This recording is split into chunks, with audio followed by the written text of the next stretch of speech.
Uma boa noite a todos os irmãos que estão conosco, ligadinhos aí no canal da Igreja UNASP São Paulo, ou Igreja Adventista do UNASP de São Paulo, ou no Rodrigo Silva Arqueologia, ou através do Facebook. Que o Espírito Santo esteja com você em qualquer lugar que você esteja nesse momento. E também, para nós adventistas do sétimo dia, depois do pôr do sol de sexta-feira, já começa o sábado, o Shabat. Então nós desejamos um feliz sábado para você e sua família, um Shabbat Shalom para quem for judeu, e que a graça de Deus esteja com todos, tá bem? Pessoal, eu gostaria de começar o meu sermão hoje. Hoje vai ser um assunto bem difícil de lidar, de falar sobre ele. É sobre o tempo de angústia e o fechamento da porta da graça. Você vai ver aí no seu vídeo o tema de hoje, o fechamento da porta da graça, porque a oportunidade é hoje. E eu já começo a introdução desse sermão aqui, falando algo para vocês.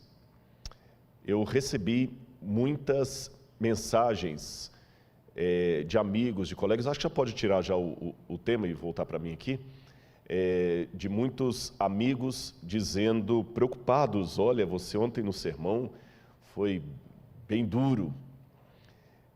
Como é que você vai reagir? Está preparado até para as pauladas que vão vir? Vão vir muita paulada. E principalmente alguns conhecendo que quem lida com o problema da depressão, às vezes pode até ter uma recaída devido a alguma lacração que vem aí, mas eu pensei bem, orei. E se a gente tem convicção da verdade que você está falando em Cristo, você não pode ter medo das consequências. Você tem que pedir a Deus para que o seu lado humano não atrapalhe a mensagem que você está transmitindo, mas não ter medo das consequências. É interessante que a escritora Ellen White fala de um momento chamado de pequeno tempo de angústia, em que o remanescente fiel, ao pregar a mensagem e ver o resultado que essa mensagem trará de perseguição, de afronta, de tortura, de desentendimento, esse remanescente ficará angustiado e se questionará emocionalmente: será que nós não fomos duros demais na mensagem que nós transmitimos? Será que nós não apertamos demais? Talvez deveríamos ter sido um pouco menos duros.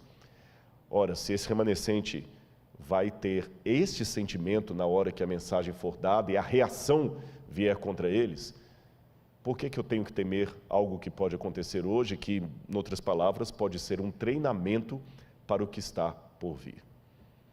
Mas eu tenho uma boa notícia para você ao falar sobre o fechamento da porta da graça e esse tempo de angústia que nos aguarda. Na verdade, uma boa notícia sobre o tempo de angústia. Em primeiro lugar, porque você não estará sozinho. Deus enviará os anjos para proteger você. Em segundo lugar, você estará em meio ao povo de Deus. E se você tem medo desse tempo de angústia, deixe-me dizer que você é apenas humano.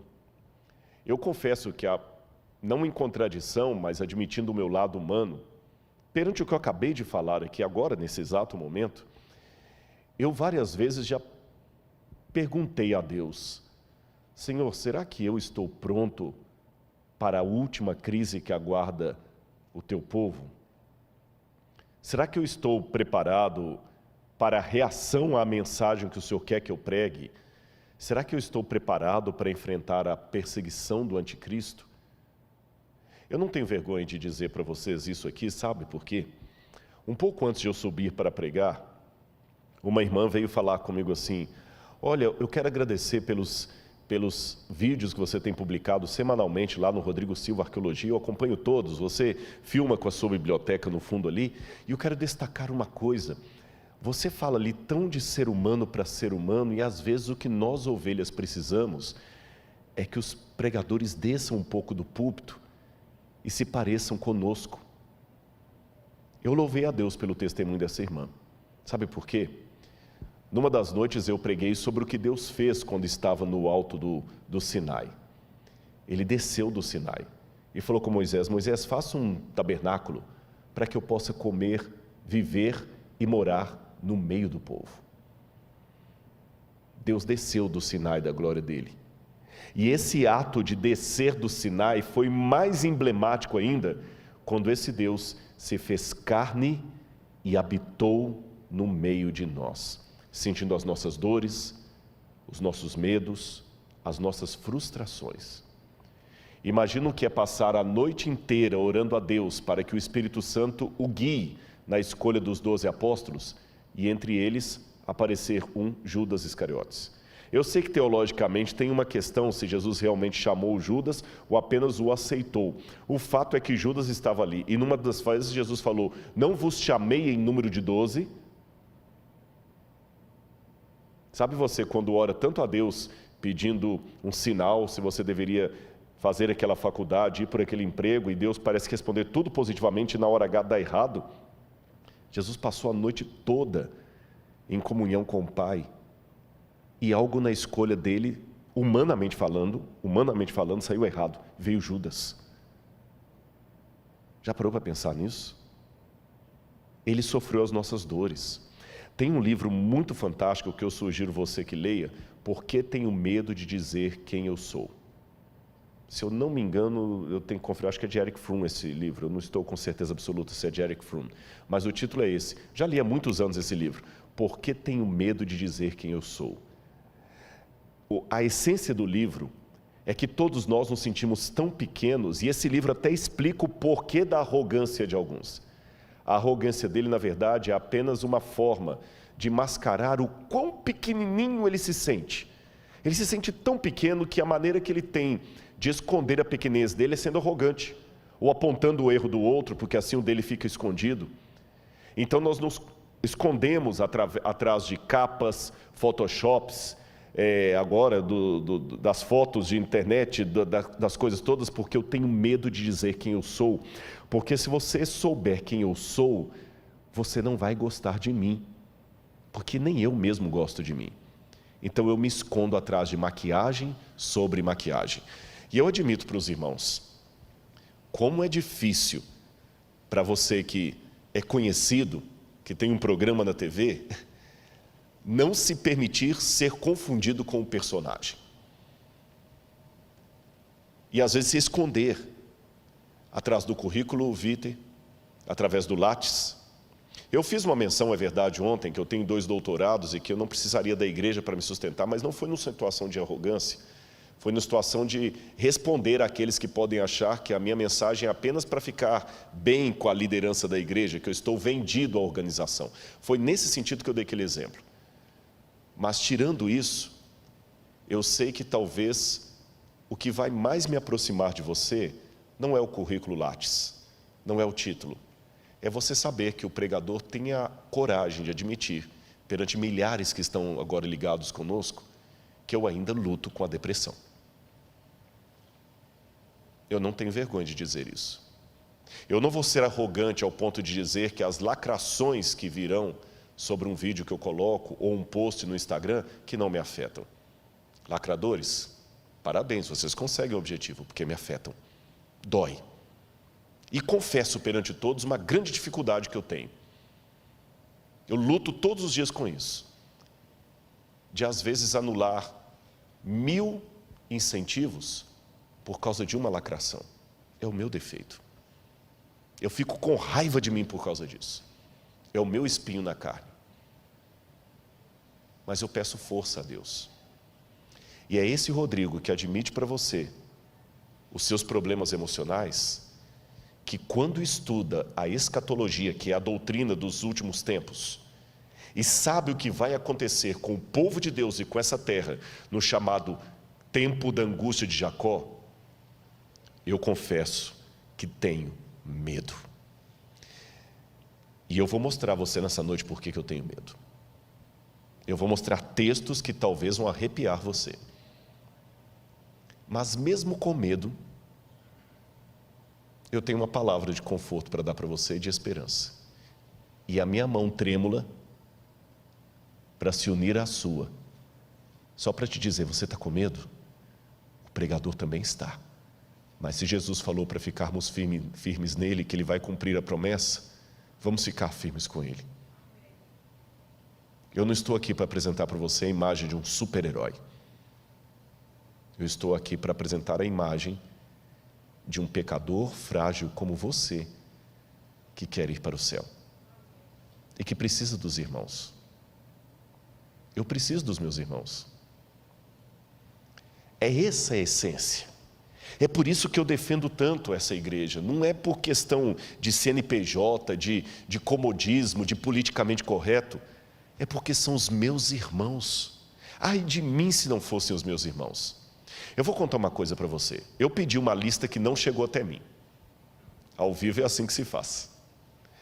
Eu pedi a lista de todo mundo do marketing que está agora arrancando os cabelos aí para que tudo saia perfeito para você.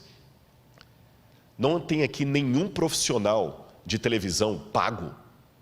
São voluntários da igreja que vão se revezando para fazer o corte. Quando eu entrei, um até brincou, olha, pastor, ela aqui vai fazer o corte de você, viu? Não vai ficar tremendo agora na hora de fazer o corte.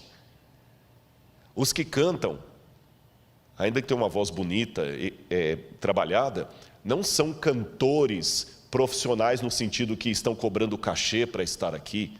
Não. Os câmeras que estão agora me filmando não são câmeras da Record TV, da Rede Globo, ou dos melhores cineastas de Hollywood ou do Netflix. São irmãos que aprendem a operar a câmera e estão aqui. Uma vez eu dei um estudo bíblico para um homem que hoje já faleceu e que ele era ateu quando eu comecei a estudar a Bíblia com ele e se converteu a Jesus durante os estudos. Estava se preparando para batizar, mas morreu antes que isso pudesse se realizar. O seu nome, Peter Garsten. Se você colocar na internet, você vai descobrir quem é. Um dos maiores iluminadores do Brasil. Tanto que quando ele morreu, saiu no Jornal Nacional, no Globo, a notícia: morreu o mago das luzes. Alemão. Quando ele veio estudar a Bíblia comigo, ateu, a primeira coisa que ele falou é o seguinte: eu quero um mapa e um atlas. Eu quero um atlas e uma linha cronológica da Bíblia. E falava muito de Schopenhauer. E uma vez que eu levei o Peter à igreja, eu tive duas situações interessantes com ele. Uma, quando eu levei a igreja pequenininha, lá em Areal, no Rio de Janeiro. Eu ia pregar e tinha uma irmã passando a lição de escola sabatina. Ele falou: ela é a pastora da igreja? Eu falei: não, uma irmã passando a lição. E tinha um outro cantando, e aquele é pastor? Não. Eu falei: o pastor não está aqui hoje, eu que vou pregar.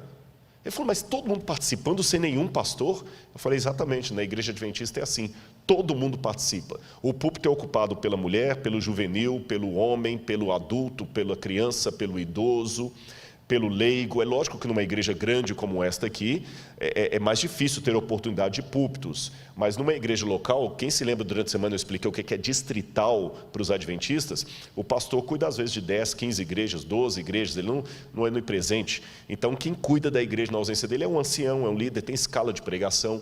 O meu primeiro sermão na igreja eu tinha 14 anos, e o Peter falou algo que nunca mais eu esqueci. Ele falou: vocês têm aqui a democracia da liturgia. Eu falei: é isto mesmo. Já que se fala tanto em inclusão hoje, quer maior inclusão do que esta? Quando o NASP tem um coral cantando aqui à frente, e o pastor Douglas sabe disso, porque não é o primeiro internato que ele trabalha, quando eu conheci ele trabalhava no outro NASP lá de Engenheiro Coelho. Depois de lá ele foi para outro canto, fez doutorado, foi para o sul do país, e voltou para São Paulo de novo, para ser diretor de escola.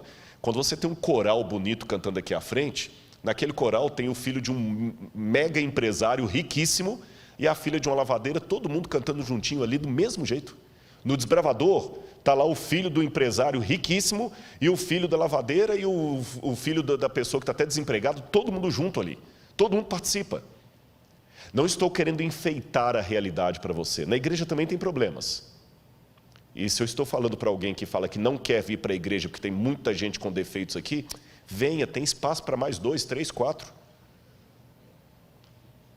Se você não quer vir porque tem gente hipócrita, venha, tem espaço para mais gente. Não enxergue a realidade com óculos cor-de-rosa. Tem problemas muito sérios aqui, isso é um hospital. Mas esse hospital também tem cura. E se você está assistindo alguém hoje aqui, eu sou um produto da Igreja Adventista do Sétimo Dia. Não tenho nenhum parente adventista. Paguei pesado um preço para vir para essa igreja, fui expulso de casa, humilhado, tive que dormir de favor na casa dos irmãos. E eu vou falar agora que essa igreja não presta? O que eu faço com o irmão que me deu abrigo quando a minha família me botou na rua? O que eu faço com aquela irmã que chegava todo dia lá com a pasta de dente? O que eu faço com aquela irmã piedosa, semi-analfabeta, que todo sábado está lá certinho na igreja e todo final do mês ela está dando o dízimo dela na igreja. Se eu falar que a igreja não presta, eu estou falando que aquela irmã não presta. Esse é o povo de Deus, e é contra esse povo de Deus que o diabo está se levantando.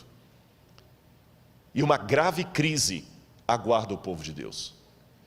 E a lista que não veio é justamente todo mundo que está atuando, mas eu quero aqui prestar o meu agradecimento aos anônimos que limparam a igreja para que a gente estivesse aqui, que estão operando as câmeras, que colocaram as flores. Deus seja louvado pelos irmãos que Ele me deu. Deus seja louvado. Como eu falei, tem problemas? Tem. A igreja às vezes é como a arca de Noé. O mau cheiro dos animais você só aguenta por causa do dilúvio que está lá fora. Mas ainda assim, é melhor dentro da arca. E quando eu digo animais, é bom eu dar uma olhadinha se não sou eu um dos mal cheirosos. Eu me olho no espelho, eu já sei os problemas que eu trouxe e eu peço que Deus às vezes não me use como propaganda dele. Entendeu? Essa igreja será sacudida, porque o inimigo tem ódio da igreja. E é por isso que eu vou falar do tempo de angústia. Olha essa mensagem que eu quero colocar para você aqui. Você por acaso já ouviu falar no pecado contra o Espírito Santo? Eu acho interessante como é que alguns temas desapareceram do púlpito nos últimos tempos. Você ia fazer antes um JA, a pergunta dos jovens era: pastor, será que eu cometi o pecado contra o Espírito Santo? Um medo. Hoje eu não vejo essa pergunta mais, sumiu. Ninguém nem pergunta mais. O que é pecado contra o Espírito Santo? Parece que ninguém mais comete isso, não tem mais medo disso. Coloca de novo na tela o texto que eu quero ler para vocês. De acordo com a Bíblia e a realidade, chega um ponto na vida em que certas características estão até tal ponto implantadas em nosso caráter, que as situações novas só conseguirão arraigá-las ainda mais em nós. Esta é uma das nossas tragédias como seres humanos. Olha o que diz o livro de Ezequiel, capítulo 3, verso 23. Mas quando eu falar contigo, abrirei a tua boca e lhes dirás: assim diz o Senhor Deus, quem ouvir, ouça, e quem deixar de ouvir, deixe, porque eles são casa rebelde. O que a Bíblia está dizendo aqui? Se você sair do livro de Ezequiel e entrar no livro do Apocalipse, você verá um texto muito parecido. Continue o justo na prática da justiça e o injusto na prática da injustiça. Ou seja, o pecado contra o Espírito Santo é, em outras palavras, uma situação que a pessoa chega na vida de tal resistência à voz de Deus, que o Espírito Santo já não fala mais no seu coração. E quero dar uma notícia muito trágica para você nessa noite. O pecado contra o Espírito Santo pode ser cometido em vida. Normalmente, as pessoas só têm a sua situação definitivamente resolvida para a salvação ou a perdição quando ela morre. Porque a Bíblia fala: ao homem está ordenado morrer uma única vez, e depois disso, o juízo. Então, enquanto eu estou vivo, eu posso ganhar ou perder a minha salvação. Hoje eu estou em Cristo, mas eu posso amanhã apostatar e abandonar a Cristo. Ou alguém que hoje está apostatado pode reencontrar com Cristo. Agora, quando morre, acabou. Não tem mais o que fazer. Não tem mais o que fazer. Tanto é que, uma vez um jovem perguntou a um rabino em Israel: mestre, qual é o melhor dia para eu entregar a minha vida a Deus? Ele falou: o último dia antes da sua morte. Mas eu não sei quando eu vou morrer. Então faça isso todo dia. Porque depois que morre não tem mais chance. Só que há alguns casos especiais que a pessoa consegue, infelizmente, selar o seu destino ainda em vida.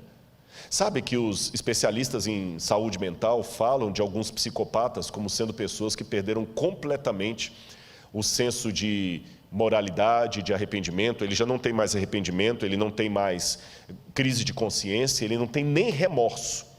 Para ele, matar uma criança depois e esquartejá-la é tão comum como para você escovar os dentes. Você não fica com crise de consciência porque escovou os dentes. Para um psicopata é a mesma coisa. Eu não sou especialista em saúde mental, mas do ponto de vista teológico, eu posso dizer que algumas pessoas conseguem atingir no plano espiritual uma situação de psicopatia espiritual. Nem eu, nem você podemos legislar e falar, é aquele ali, é aquele, nós não sabemos.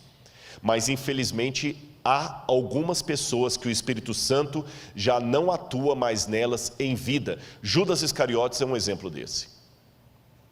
Judas Iscariotes é um exemplo desse. Jesus lutou com ele até na quinta-feira da Santa Ceia, ali. Mas quando ele saiu, ele já saiu tomado pelo diabo de tal maneira que já não tinha mais retorno. Há outros casos também que o Senhor rejeitou e aquela pessoa não teve mais retorno. Mas note, o pecado contra o Espírito Santo não é um ato que vem da parte de Deus, ele é unilateral. É uma rejeição a tal ponto da pessoa que a voz do Espírito não é mais ouvida. Agora, o que o livro do Ezequiel e o livro do Apocalipse me diz é que chegará uma época na terra em que a rejeição, o pecado contra o Espírito Santo será de maneira tão globalizante que as pessoas já estarão com o seu destino selado em vida. Aquilo que hoje acontece de maneira esporádica na vida de um Judas, na vida de um Saul, acontecerá depois do fechamento da porta da graça de maneira coletiva. A humanidade, com exceção do remanescente fiel, estará completamente entregue a Satanás. Eles já não terão mais arrependimento dos seus atos. Serão como psicopatas espirituais. Aquele poder do Espírito Santo que ainda refreia os meus gostos, a minha vontade, não atuará mais. E eu vou descrever nessa noite como é que isso pode acontecer a partir da Bíblia e de alguns autores fora da Bíblia. Vamos ver aqui um texto que fala desse tempo de angústia. É possível rejeitar definitivamente a oferta de Cristo porque somos incapazes de aceitá-la. Um dia faremos isto, está com um erro ali. É possível rejeitar definitivamente a oferta de Cristo porque somos capazes, tá certo, de rejeitá-la. Um dia faremos isto, espero que não nós, de modo definitivo. Olha o livro de Daniel, capítulo 12, versos 9 a 10, que diz: vai, Daniel, porque essas palavras estão fechadas e seladas até o tempo do fim. Muitos serão purificados e embranquecidos e provados, mas os ímpios procederão impiamente, e nenhum dos ímpios entenderá, mas os sábios entenderão. O Apocalipse fala praticamente a mesma coisa no capítulo 22, versos 10 a 12. Então me disse ele: não seles a palavra da profecia desse livro, pois o tempo está próximo. Continue o injusto a praticar a injustiça, continue o imundo na imundícia, continue o justo a praticar a justiça e continue o santo a santificar-se. Eis que venho em breve. Você percebeu a mensagem da Bíblia? Chegará um tempo em que as pessoas estarão de tal maneira numa posição de rejeição à graça de Deus que o Espírito Santo não vai mais conseguir falar ao seu coração. A Bíblia profetizou isso. É uma rejeição de tal maneira que não tem mais o que ser feito por essas pessoas. Isso é chamado na Bíblia de o tempo de angústia. Olha aí na sua tela. O tempo de angústia, segundo a Bíblia Sagrada, é uma época em que a humanidade rejeitará de maneira coletiva e definitiva o Espírito Santo de Deus. Quero que você leia comigo agora o texto de Jeremias, capítulo 30, versos 5 a 7. Jeremias, capítulo 30, versículos 5 a 7. Preste atenção no que diz a palavra de Deus.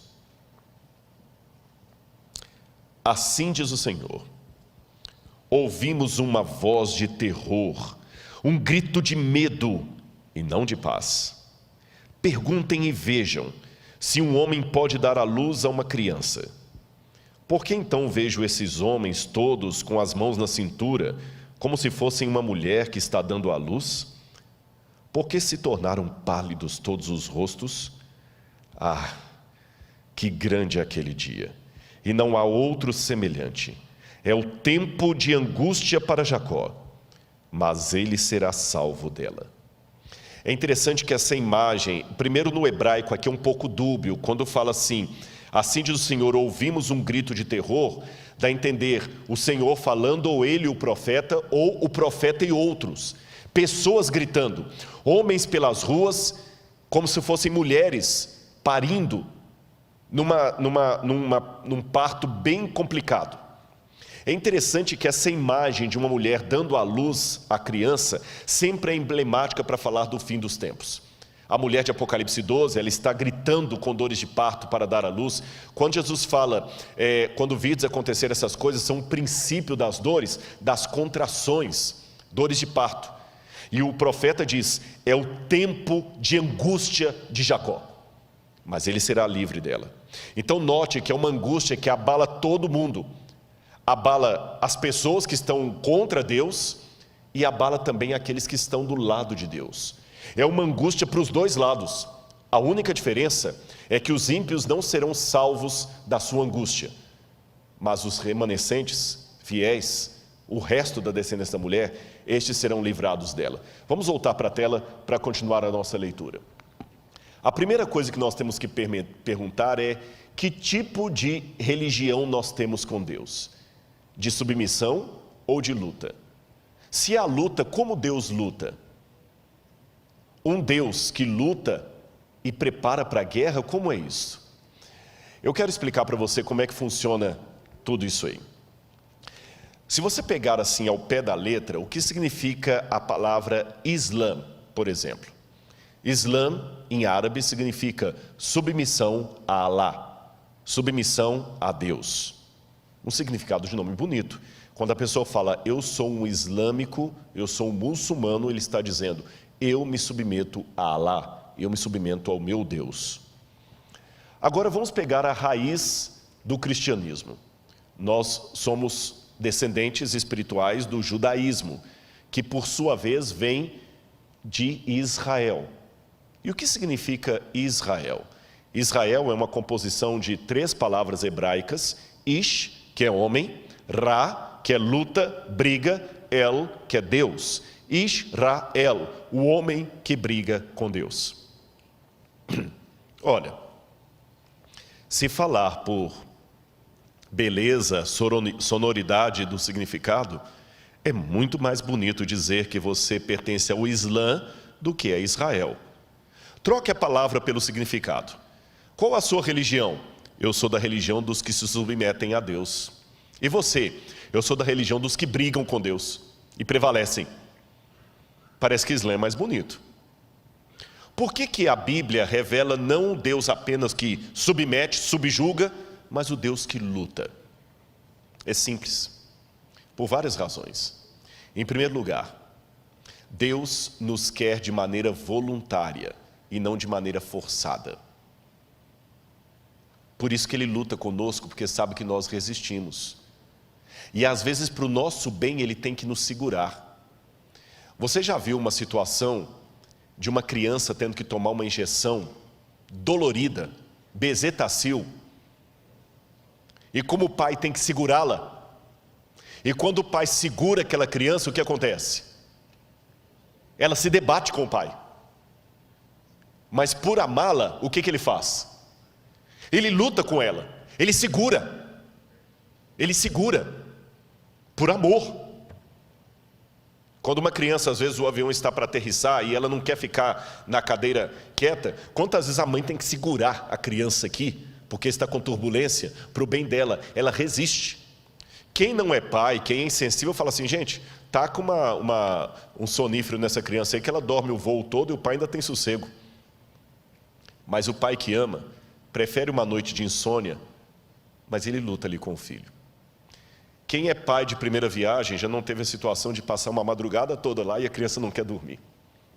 Quem não tem um sentimento paterno fala, simples, gente, pega um pouquinho de sonífero, coloca na aguinha, dá para a criança que ela dorme a noite toda.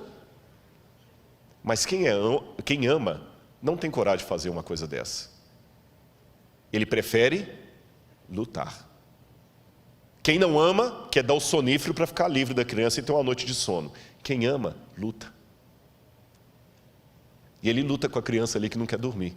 Ele luta com a criança que não quer ficar na cadeira. Ele luta com a criança que não quer tomar injeção. É assim que Deus luta conosco. Mas tem mais um outro motivo por que Deus luta conosco. Primeiro, já falei, nós somos voluntariosos, nós não queremos a injeção da cura. Nós não queremos ficar quieto na lei de Deus. Nós não queremos dormir à noite. Mas além de lutar conosco, como uma mãe ou um pai luta com o seu filho, Deus também luta porque Ele sabe que nós estamos enfrentando o grande conflito entre as forças do bem e do mal. E como você treina um soldado para o conflito? Jogando baralho com ele? Como um soldado é treinado? Não sei se eu estou falando para alguém que teve vida militar. Você joga o camarada dentro de uma barraca e taca gás lacrimogêneo lá dentro. É como aquele filme lá do Bop, né? Pede para sair. Por quê? Porque na guerra não pode ter frescura. Na guerra não pode ter, eu não como esse pão. Na guerra você sobrevive do jeito que estiver, ou você vai morrer. Não dá para ficar desesperado, você tem que ser frio. E a melhor maneira de treinar alguém para uma guerra é colocando-o em situação de guerra. Como é que se treina um lutador de boxe para ganhar um campeonato de boxe? É lutando com ele, é dando pancada na cabeça dele, para ele aguentar a pancada do adversário. Então, meu irmão, você está ganhando pancada atrás de pancada, Deus está treinando você para o grande conflito. Eu vou contar uma historinha para você. Infantil. Mas se Jesus contou historinhas infantis, como as parábolas, que se tornaram teses de doutorado, que a parábola é infantil. Uma mulher tinha 10 moedinhas, perdeu uma moeda, encontrou, varreu a casa, encontrou e foi comemorar com as amigas. Quer historinha mais infantil do que essa? Essa história chega a ser mais simplória do que as fábulas de La Fontaine. Mas na simplicidade da parábola infantil de Jesus, que riqueza de detalhe. Eu já vi tese de doutorado sobre essa parábola de Jesus. Então vou imitar o mestre. Vou contar uma parábola para você. Uma vez, havia um grupo de árvores, todas muito bem colocadas ali, árvores frutíferas, e o passarinho veio, bicou alguns frutos e saiu com o biquinho sujo de semente. E quando o passarinho voou com o biquinho sujo de semente, algumas sementes caíram perto das árvores irmãs, ali onde tinha água, lugar gostoso, terra fofinha, cheia de adubo. Mas ele voou, e outra semente caiu longe, num lugar ermo, bem distante daquele arvoredo. Só que as duas sementes vingaram. Uma cresceu perto das árvores irmãs, cheia de cuidado, e a outra lá no meio do deserto, quase assim, lugar ermo. A daqui cresceu toda frondosa, bonitinha, tinha água fácil, porque o lençol freático era quase na superfície. A outra tinha que ficar esticando a raiz dela na terra para conseguir umas gotículas d'água. A daqui estava num lugar protegido. A de lá não.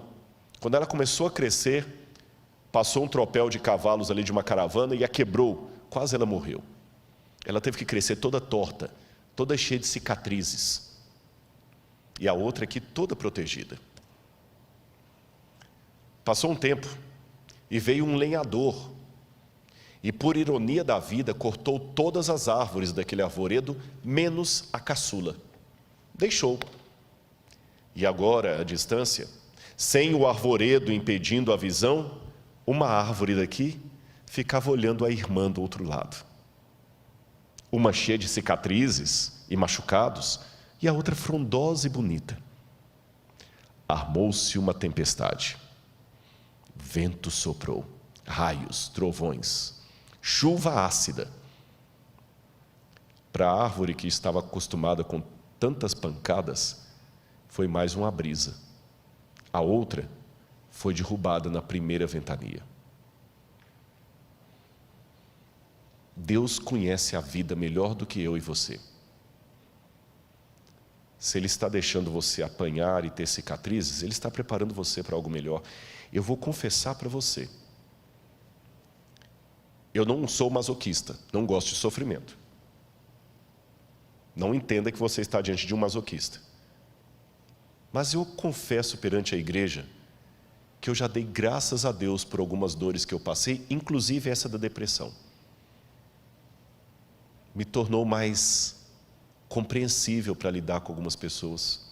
Minha pregação mudou. Minha abordagem mudou.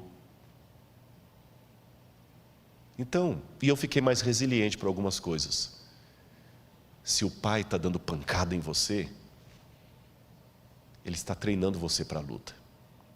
Se o pai está jogando você dentro de uma barraca e colocando gás lacrimogêneo lá dentro, é porque ele sabe que o inimigo não terá piedade. Deixa o general treinar você. Israel, lutamos com Deus. Por isso que ele esteve à beira do caminho querendo matar Moisés. Não é porque Deus é um assassino. É por isso que ele deslocou a coxa de Jacó. Não é porque Deus é um sádico. É porque ele está treinando você. E sem exageros, eu vou mostrar para você nessa noite o que significa a guerra que nos aguarda. E eu sei que há crianças aqui nos assistindo, mas eu peço a Deus que transforme essa mensagem de tal maneira que até as crianças sejam atingidas por ela, porque o programa Evidências não é feito com a linguagem infantil, de jeito nenhum. E o tanto de criança que assiste, você pode olhar sempre no Instagram, estou colocando foto de criança.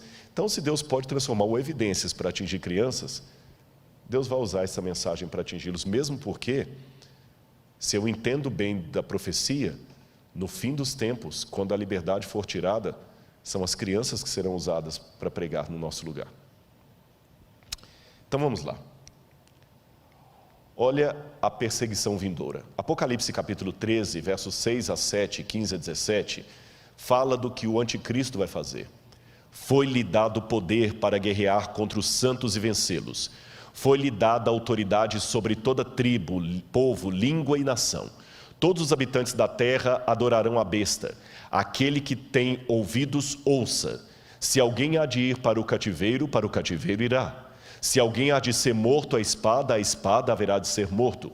Porque aqui está a perseverança e a fidelidade dos santos.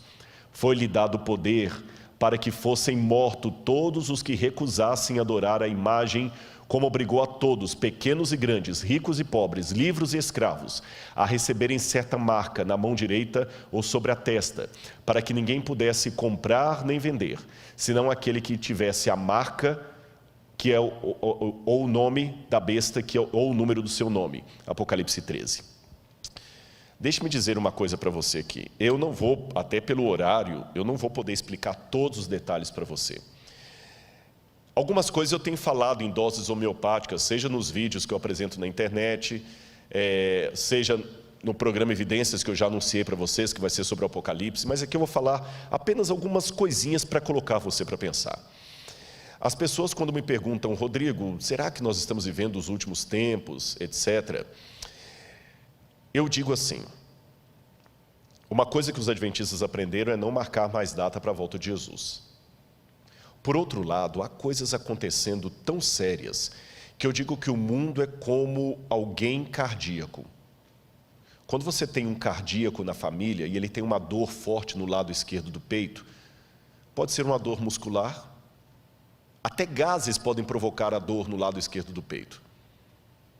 Mas se você sabe que ele é cardíaco, você não arrisca. Você coloca o remédio debaixo da língua e leva para o primeiro hospital. E você pode chegar no hospital e descobrir que era só uma dor muscular, que não era nada sério, ou que ele estava realmente infartando. Profeticamente falando, o mundo está cardíaco. E no exato momento que eu estou falando com você, eu estou vendo dores muito fortes no lado esquerdo do peito. Já houve outras na história que eram apenas dores musculares. Essa também pode ser muscular. Pode ser que eu esteja falando isso aqui para você e as crianças que estão aqui me assistindo, amanhã subam ao púlpito e eu já esteja velhinho também assim, com dificuldade até de locomover, e Jesus não voltou. Pode ser. Mas usando a ilustração que eu acabei de mencionar, também é provável que possa ser um infarto escatológico do planeta Terra. Na dúvida, vale o mesmo procedimento. Não vou arriscar. Eu ouvi uma frase essa semana que teria sido citada por um grande teólogo nos Estados Unidos, do pastor Elias Brasil, e quem me disse essa frase foi o pastor Gilson, que o pastor Elias Brasil teria mencionado, olha, que ele perguntou para todos, vários teólogos, você acha que nós estamos vivendo os últimos tempos? E o doutor Elias Brasil, que é um intelectual de primeiro calibre, que não é de falar coisas apenas assim por achismo, ele teria dito mais ou menos assim. Se eu não citar exatamente, eu vou parafrasear. Amigo Gilson, eu acho que nós já estamos agora por conta do relógio de Deus, porque pela profecia, o tempo já foi. Trocando em miúdos, eu me surpreendi quando eu li Zygmunt Bauman, que não é um evangelista, não é um cristão conservador, ele já morreu, é um dos sociólogos mais respeitados. Na maratona que nós vamos fazer aqui no dia 10 de outubro, depois nós daremos mais detalhes da maratona, eu vou falar sobre Zygmunt Bauman e a sociedade líquida. Quando ele anunciou, o mundo precisa de um governo único, e o Papa Francisco é o único com capacidade de ocupar esse cargo, aquilo eu falei, interessante isso. Você sabe que nós temos hoje, porque o Apocalipse fala algo que a gente fica pensando, como é que isso aqui vai se cumprir? Como é que vai se cumprir? Eu várias vezes me perguntei, quando eu estudei a Bíblia com os adventistas, como é que vai ser isto, que o anticristo vai colocar o mundo inteiro sendo obrigado a cumprir uma lei? Isso é impossível. E mesmo hoje a gente pergunta assim, nessa rivalidade, eu acabei de ver uma mensagem agora da ONU, o presidente Bolsonaro falou algo lá, o Trump falou algo, depois veio o Emmanuel Macron e desfez tudo o que o Bolsonaro falou. Mesmo assim, criticou a China, porque vocês sabem que a China está sendo acusada de ter até campo de extermínio, ou campo de concentração com muçulmanos. Estão questionando a China de desrespeito aos direitos humanos, o outro está questionando a China da questão do Covid. Aí o Irã está de relações cortadas com os Estados Unidos. Eu estive no Irã no ano passado e achei interessante que em Teherã eu não podia usar cartão de crédito, porque não tinha. Ele não trabalha com cartão de crédito internacional. Eu cheguei em Teherã, se eu não tivesse um pouco de dinheiro no bolso, eu ia ter problema no hotel. Não aceita cartão de crédito por causa do embargo americano. E eu pensava, Senhor, como é que vai unir o Irã com os Estados Unidos, com China, com França, todos assim, opostos? Como é que no Brasil vão unir pessoas de direita e de esquerda, são tão antagônicos? Mas eu estava observando os sinais dos tempos. Como é que isso aqui que eu acabei de ler para vocês, de Apocalipse 13, vai se cumprir? Aí eu comecei a ler, li vários autores, Yuval Harari, que eu li a trilogia, 3 livros dele pelo menos, não sei se ele escreveu outros. Eu escrevi o Homo Sapiens, eu li o Homo Sapiens, Homo Deus e Lições para o Século XXI. E quando eu li Yuval Harari dizendo que o futuro vai ser uma época pós-trabalho, em que as pessoas serão controladas por algoritmos, e eu me lembrei que o Apocalipse fala o seguinte, aquele que tem entendimento, calcule o número da besta. E a palavra calcule no grego ali, não é você ficar fazendo conta com letra para saber qual nome vai dar 666. Se é o nome de Hitler, se é o nome do Papa, se é o nome de Ellen White, se é o nome de Saddam Hussein. Aquele calcule é contabilize. Contabilize o que ela faz. E por que é um número da besta? E eu noto que ali tem algo muito sério relacionado à lei de Deus. Sabe por quê? No Antigo Testamento, Deus deu uma ordem para o povo de Israel. Você colocará a lei do Senhor na tua mão e como frontal entre os olhos. Eu não sei se você já viu alguma cena de Israel, que tem o judeu orando lá no monte, no Muro das Lamentações, e ele fica orando lá, né? Baruch haba Beshem Adonai Eloheinu melech. Ele fica orando lá no Muro das Lamentações, e aqui ele tem uma caixinha preta na testa, e ele amarra aqui no braço. Hoje os judeus colocam no braço esquerdo. Ele coloca um outro, o que está ali? Ali está o Shema Israel, Adonai Eloheinu, Adonai Echad. Ouve, ó Israel, o Senhor teu Deus é único, a lei do Deuteronômio, os mandamentos de Deus, para ele sempre se lembrar com a sua ação e com a sua mente que Deus é único e que tem os mandamentos de Deus. E quando eu leio o Apocalipse, me chama a atenção que o Apocalipse é a paródia de Satanás. Você tem o cordeiro degolado sentado no trono de Deus. Você tem o dragão com a cabeça degolada e curado, porque o cordeiro está degolado, mas está vivo. O dragão também está degolado, mas está vivo. E o cordeiro senta no trono de Deus Pai, e a besta senta no trono que o dragão lhe dá. E o cordeiro coloca o seu selo sobre os 144.000, e a besta coloca a sua marca na testa. E o cordeiro coloca a marca na testa.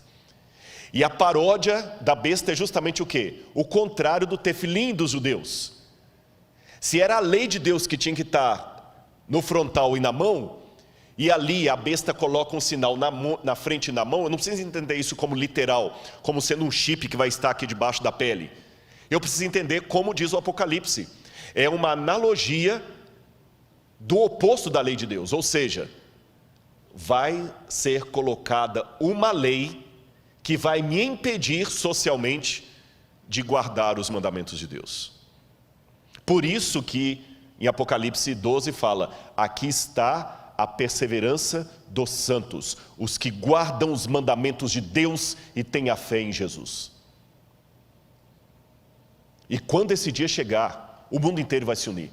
Mas eu ainda volto à minha pergunta, como, Rodrigo? Você acabou de admitir aí, Irã não vai juntar. Aí o Val Harari começa a me dar uma parte da resposta. O mundo todo vai ser controlado por questão de algoritmos. O mundo vai ser controlado por algoritmos. Nós não temos dinheiro hoje para manter o mundo inteiro, não tem emprego para todo mundo. Leiam Lições para o século XXI. Aí eu vou para Zygmunt Bauman e ele chama a atenção que nós precisamos de um governo único. E quando eu vou nos intelectuais do Vale do Silício, que são hoje os grandes mentores da riqueza mundial, eu vou falar sobre isso em algum momento, a riqueza mundial hoje está na mão de poucas famílias. Eles falam, precisamos de um governo único. Pela primeira vez na história. E um governo mais único do que na época do Império Romano, da Babilônia. Hoje, nós temos algumas forças que são como crianças brincando em casa com faca, instrumento cortante e nenhum adulto para tomar conta delas. Quais são essas crianças? Internet. Quem controla a internet? Quem é o dono da internet? Não adianta falar que é a Google, nem o YouTube. A internet é maior do que o Google. A internet é maior do que o YouTube. E tem um documentário da Netflix, agora eu assisti até a metade. Não consegui assistir o resto por falta de tempo. Eu vou vendo as prestações. Dilema das redes. Assista esse documentário.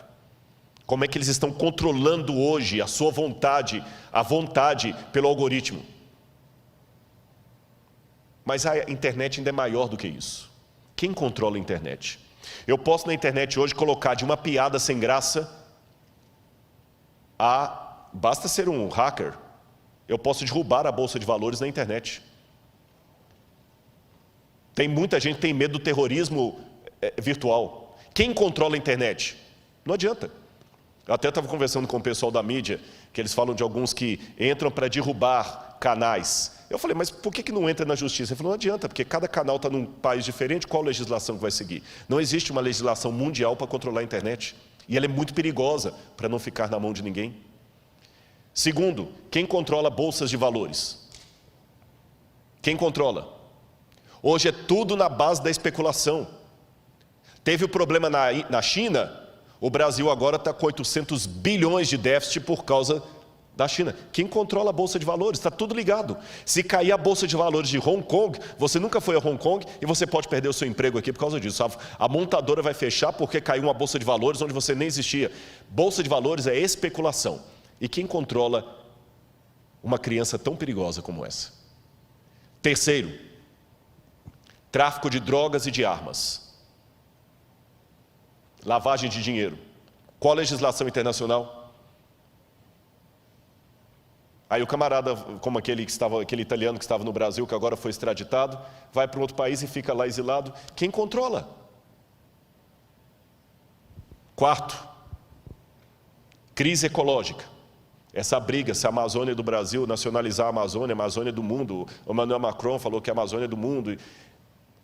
Não quero aqui entrar em polêmica de nacionalismo nem de política, mas o exemplo da Amazônia é claro. Se nós não cuidarmos da Amazônia, o mundo inteiro paga. Se a China continuar com a emissão de ar, com a emissão de poluentes e os Estados Unidos, nós vamos pagar. Você está percebendo? Internet, bolsa de valores, O NASP, pastor Douglas sabe disso, é um administrador. Vocês podem passar um problema financeiro sério aqui, que não tem nada a ver com a sua administração, nem do tesoureiro, só porque caiu a Bolsa de Valores lá fora e veio em cadeia. Quem controla essas crianças soltas dentro de casa? Quem controla? Então não é pastor Luiz Gonçalves que está dizendo isso, meu irmão. Não é o pregador do Apocalipse, é o povo de fora. Precisamos de um governo único. Só que ninguém tem moral para ter esse governo único. E quando alguém fala, Rodrigo, tudo bem, mas eles não vão aceitar unir. Aí eu vejo duas coisas acontecendo. Em primeiro lugar, como é que eu falo isso aqui agora? Se Deus manda, eu falo. Houve várias vezes que os 4 anjos de Apocalipse capítulo 7 estavam para soltar os ventos. E Deus mandou reter, porque o povo dele não estava preparado. Vocês sabem disso. Eu tenho a ligeira impressão, não estou afirmando, ligeira impressão, que os ventos estavam para ser soltos esse ano. O que nós teríamos no início do ano, que eu estava a ponto de ver o que ia acontecer para unir o globo num governo único? O Papa Francisco estava reunindo líderes do mundo inteiro para propor uma nova agenda, que cobrisse a questão ecológica, a questão da economia, a questão da família, e todo mundo estava para mandar representantes no mês de março. E coladinho nisto, fazendo parte do mesmo projeto, o 5G. Que quem entende de internet sabe melhor do que eu o que significaria o 5G no mundo. O 5G vai ser mais do que o advento da internet. O mundo seria outro. E na hora que essas duas coisas estavam para transformar o mundo, Covid. Parou tudo. Estou perguntando, não estou afirmando. Estou pensando com os meus botões. Será que Deus falou assim, eu vou permitir esse vírus para parar o mundo, porque o povo de Deus ainda está dormindo demais? E nós ainda estamos parados aqui esperando? Eu fiz teologia. E fui professor de alguns pastores que estão aqui. Mas eu falava com eles em sala de aula, que por melhor que a gente tentasse prepará-los, eu nunca ia conseguir preparar você para expulsar um demônio, para dar uma notícia de morte. E eu odeio isso. É um osso do ofício. Eu não quero ficar orando por pessoas que estão doentes, não é porque eu não me simpatizo por elas, é justamente por me simpatizar com elas, que eu não gostaria que ninguém mais estivesse doendo, sofrendo, vocês entenderam? Não é com prazer que eu atendo uma oração. Rodrigo, você pode orar para minha mãe, ela recebeu o diagnóstico, agora está com Covid, está entubada. Não é com prazer que eu faço aquela oração. Há orações que eu faço com prazer, há orações que eu faço por necessidade. Essa é de necessidade. Eu não quero mais orar por ninguém no hospital. Eu não quero mais ter que apelar para alguém voltar para o povo de Deus. E até quando Deus vai reter os 4 ventos? E Deus, na sua sabedoria, fez 2 coisas, na minha humilde opinião. Ele retardou os planos do 5G, retardou a união global do Papa, e mostrou para você que ainda está incrédulo, que o mundo pode, a despeito das diferenças políticas, se unir em torno de um mesmo propósito. Seja de esquerda ou de direita, está todo mundo usando máscara. Seja a França ou o Irã, está usando máscara. Seja Israel ou a Arábia Saudita, estão usando máscara. O Covid parou o mundo. Parou o mundo. Um decreto mundial pode parar o mundo. É isso que o Apocalipse falou que vai acontecer. Eles estão pedindo um governo, agora fala-se localização, não é mais globalização. Como eu disse, eu posso estar equivocado, e daqui a 30 anos alguém usar esse sermão e falar, Rodrigo Silva, 30 anos atrás achando que Jesus ia estar perto de voltar, mas pode ser que eu não esteja equivocado. Volto à ilustração do homem infartado, com dores no peito. Na dúvida, se eu tenho alguém que tem problema cardíaco, eu levo para o hospital. E eu tenho certeza que qualquer médico vai falar, nota 10, é isso mesmo. Leve para o primeiro hospital, deixe o médico diagnosticar. Você não brinque. Como eu não sou especialista em história mundial, eu não brinco, eu corro. Mesmo porque a volta de Jesus para mim não deve ser só uma doutrina, tem que ser um desejo. Agora, como é que eu posso entender o tempo de Auguste? Alguns teólogos pensam que seria o sofrimento de Israel no ano 70, eu não acredito assim. Outros pensam que seriam os sofrimentos da igreja ao longo das eras. Outros pensam que seria uma metáfora que nunca se tornará histórica, os idealistas. Outros, eu estou entre eles, pensam que será um caos mundial no governo do anticristo. Tanto aqueles que são pós-tribulacionistas, que acreditam, como eu, que Cristo voltará depois da tribulação para buscar o seu povo, e aqueles que são pré-tribulacionistas, acham que Jesus vai arrebatar a igreja. Mas deixe-me mostrar que essa é uma crença antiga. Vou mostrar algumas imagens para vocês. O Didaquê, ou Didarrê, que é o ensino dos 12 apóstolos, um documento cristão do 2º século, já dizia: quando a ilegalidade aumentar, eles vão odiar, perseguir e trair uns aos outros. Então o enganador do mundo aparecerá reivindicando ser o Filho de Deus. Ele fará sinais e maravilhas, e a terra será entregue em suas mãos. Ele fará coisas iníquas que não foram vistas desde o início do mundo. Então a humanidade entrará no fogo da provação, e muitos serão levados a tropeçar, e muitos perecerão, mas aqueles que perseverarem em sua fé serão salvos da maldição. Ou seja, esta doutrina que eu estou mostrando para vocês agora não é modismo. Não é porque eu estou empolgado com o Covid e estou dizendo, é agora. Não é, sabe, eu acho que Apocalipse não pode ser, a hermenêutica do Apocalipse não pode ser a Folha de São Paulo. Nem a revista Veja. Tem gente que fica vendo o Apocalipse sempre assim atrás, é agora. Não é isto. Mas também não é o extremo de você não analisar com prudência os sinais dos tempos. O que eu estou falando agora e que está no livro Grande Conflito, já era dito há 2000 anos. Que Satanás fará parecer que Cristo veio. Ou seja, aquilo que eu leio no livro Grande Conflito gera o pensamento dos cristãos primitivos que conviveram com aqueles que conviveram com o que escreveu o Apocalipse. Não foi uma coisa inventada pelos protestantes do século XIX em diante, ou dos adventistas, ou whenever. Eu quero mostrar outra passagem para você. Se você pensa que é só adventista que pensa assim, você vai se surpreender. Veja isso aqui. O Dr. John Ladd, um dos mais famosos teólogos batistas, no seu livro The Blessed Hope, a Bendita Esperança, diz que a bendita esperança não é a libertação da tribulação, é a união com o Senhor em sua vida. Ou seja, John Ladd acreditava que Jesus voltará depois da tribulação e a igreja passará pela grande tribulação. Os irmãos católicos que estão comigo ligados nessa noite, olha o que diz o catecismo da Igreja Católica, nos parágrafos 675 e 677. Vou ler o catecismo da Igreja Católica. O catecismo é a versão oficial da Igreja Católica. Antes da segunda vinda de Cristo, a igreja precisa passar por uma provação final que sacudirá a fé de muitos crentes. A perseguição que acompanha a sua peregrinação na terra revelará o mistério da iniquidade na forma de um engano religioso que é o anticristo, um pseudo-messianismo pelo qual o homem se glorifica a si mesmo no lugar de Deus e de seu Messias que veio em carne.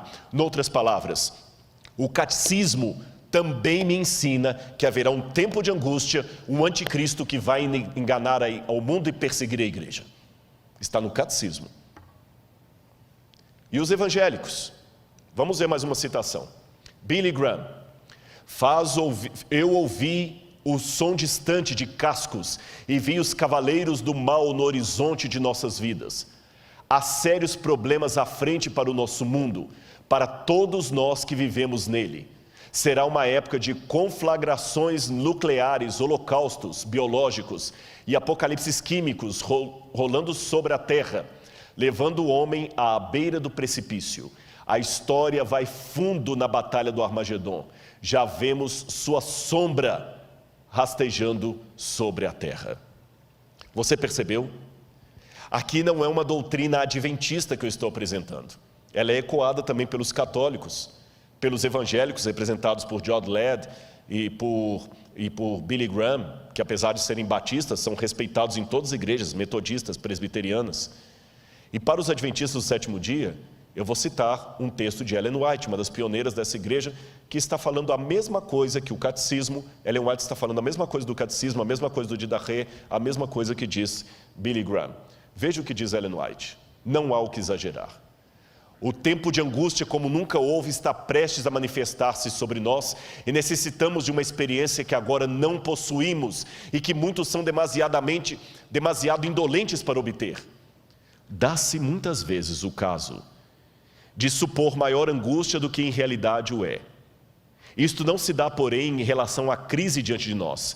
A mais vívida descrição não poderá atingir a grandeza daquela prova. Naquele tempo de provações, toda alma deverá, por si mesma, estar em pé perante Deus. O que Ellen White está falando aqui? Não há o que exagerar. Tudo que você vai descrever, você pode exagerar. Mas não tem como exagerar o grande conflito.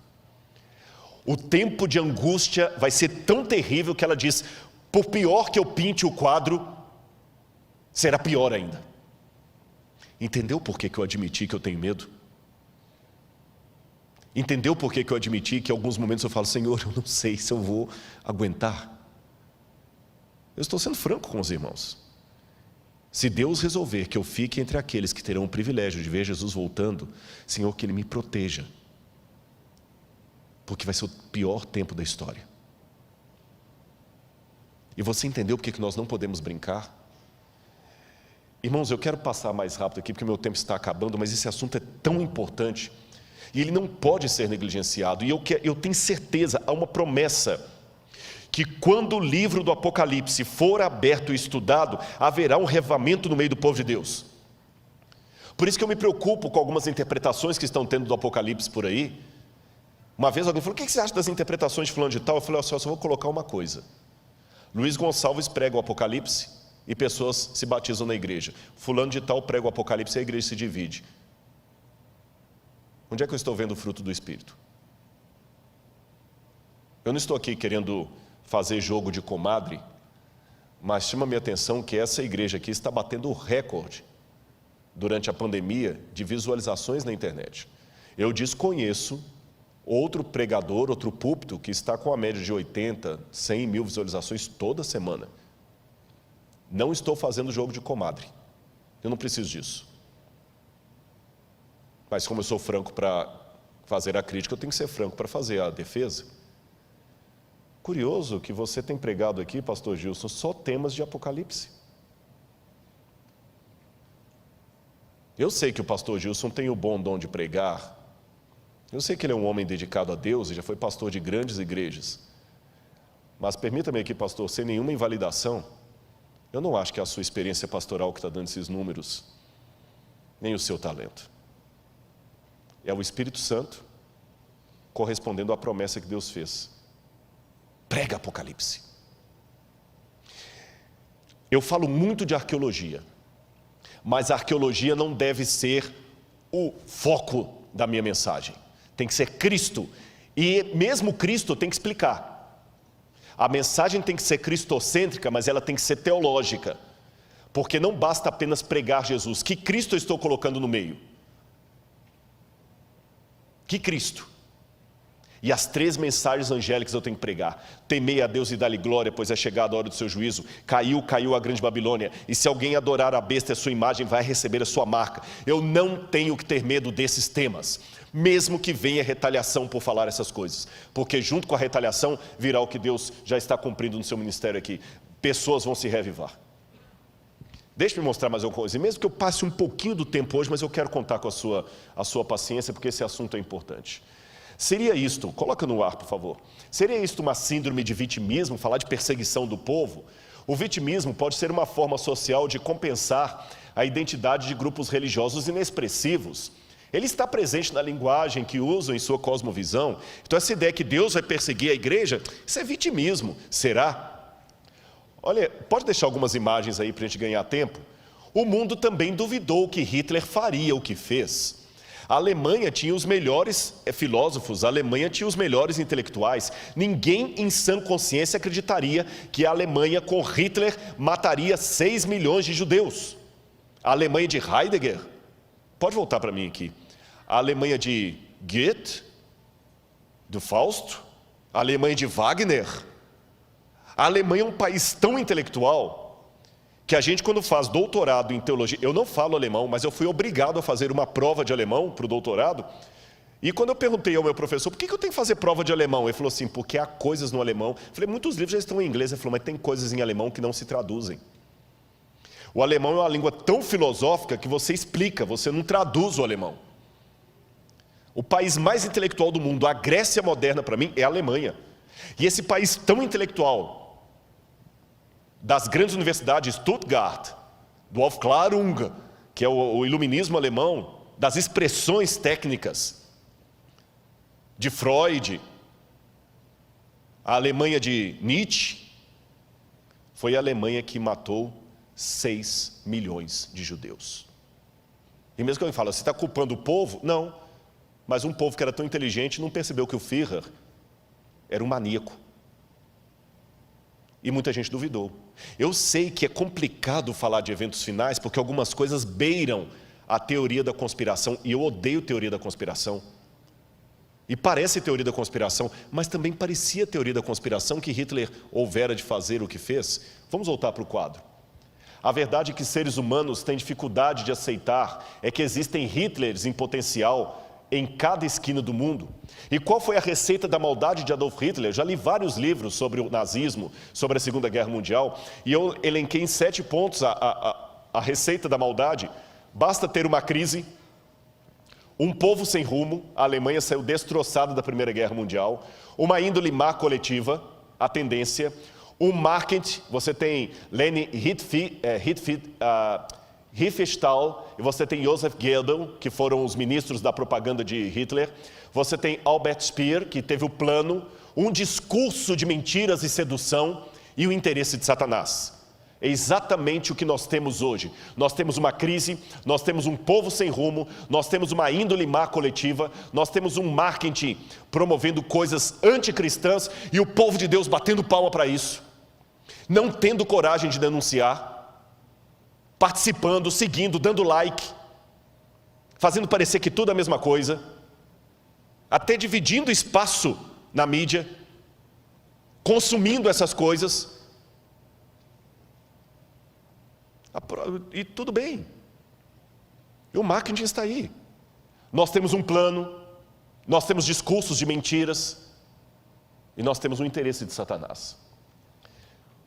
Thomas Malthus, em 1798, o ano que marca o tempo do fim, ele fez uma profecia catastrófica, que o mundo ia entrar numa situação de fome, porque enquanto a população crescia em sentido geométrico, a produção de alimentos era em sentido aritmético, então teria mais gente do que comida, seria uma catástrofe. Hoje, inclusive, Thomas Malthus influenciou a teoria da evolução das espécies de Charles Darwin. Contudo, hoje as pessoas não acreditam mais na teoria de Thomas Malthus, porque nós temos mais produção de alimentos do que gente. Mas, porém, contudo, entretanto, todavia, há algumas pessoas que estão revendo os dados de Thomas Malthus. Eu quero apresentar uma pesquisa para você aí. Essa pesquisa foi feita por John Calhoun, nos anos 1960, chamada Halo Comportamental, da Behavioral Sync. Ele fez um exercício de sociologia, onde durante vários meses, ele colocou camundongos do tipo Norway Rats num cômodo, e ele percebeu como esses ratos, eu tinha um vídeo para mostrar, mas por medo de derrubarem a página, eu não mostrei esse vídeo, onde ele mostra os ratos, como eles se comportam como seres humanos. Eu vou descrever para você o comportamento daqueles ratinhos na gaiola comportamental. Eles tinham as casinhas, os próprios ratos se organizaram para ter a rua. As fêmeas tinham uma relação monogâmica, vários ratos chegavam, a fêmea soltava o feromônio e a fêmea escolhia qual rato era que ele ia para acasalar, ela acasalava com o macho, os dois ficavam cuidando dos filhotes, havia propriedade respeitada, os machos demarcavam com as fêmeas a propriedade dele com urina, ninguém passava ali, os ratos tinham as vias públicas. Os ratos eram solidários, viviam bem. Aí o que começou a acontecer? Com o tempo eles começaram a diminuir, não a quantidade de comida, mas o local onde a comida era acessível. Só num cantinho que tinha comida. E passou para os ratos a impressão que a comida estava ficando escassa. Meus irmãos, John Calhoun começou a perceber paulatinamente a mudança de comportamento progressiva dos ratos. Como é que eles foram ficando mais agressivos uns com os outros, mais agressivos, a ponto que os ratos agora já não começavam mais a respeitar as vias públicas, começavam a invadir propriedade privada. Agora as fêmeas não eram mais respeitadas na época em que ela estava no cio. 4, 5 ratos atacavam uma mesma fêmea fora do cio, copulavam com ela, vários ratos, e depois a matavam. A violência começou a estar ali, e alguns ratos começaram a se organizar em verdadeiras gangues. E começaram a matar uns aos outros, e começou a diminuir a população, porque os ratos iam ficando cada vez mais agressivos e mudando o comportamento deles. E começaram a fazer coletivos de ratos, que começaram a morar agora em lugares tipo um apartamento, e os ratos dominantes ficavam no topo e obrigavam os outros ratos a irem levar comida para eles e batiam nos outros ratos e começavam a descer em gangues. Olha a descrição da pesquisa de John Calhoun nos últimos dias. Ele começou a registrar que entre os machos havia 4 tipos de personalidade que começavam a ficar cada vez mais acentuadas. Haviam os machos dominantes, também chamados de bonitos, altamente agressivos.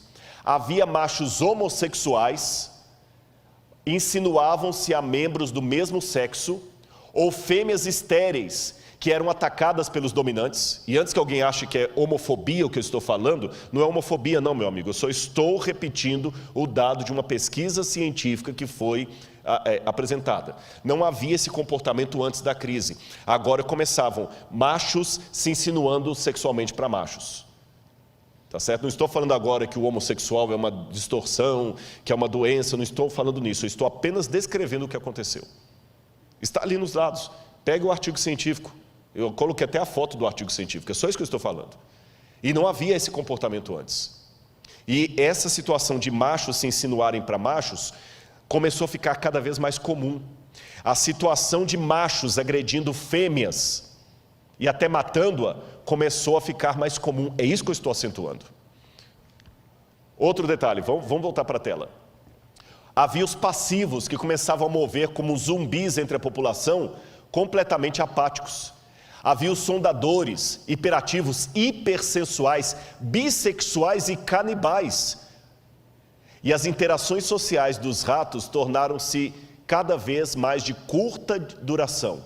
Os instintos de cortejo sexual e parentesco desapareceram. E quando John Calhoun, que não era um evangelista, não era um teólogo, não era um pastor, ele terminou de fazer essa pesquisa, a primeira pergunta que todos fizeram é: será que o que aconteceu no laboratório com os ratos pode acontecer com a humanidade se a previsão malthusiana de Thomas Malthus vier à tona? Será que nós vamos ficar assim? Será que isto poderia acontecer conosco? Calhoun continuou seus estudos por muitos anos. No entanto, a publicação de 62 colocou o conceito em domínio público.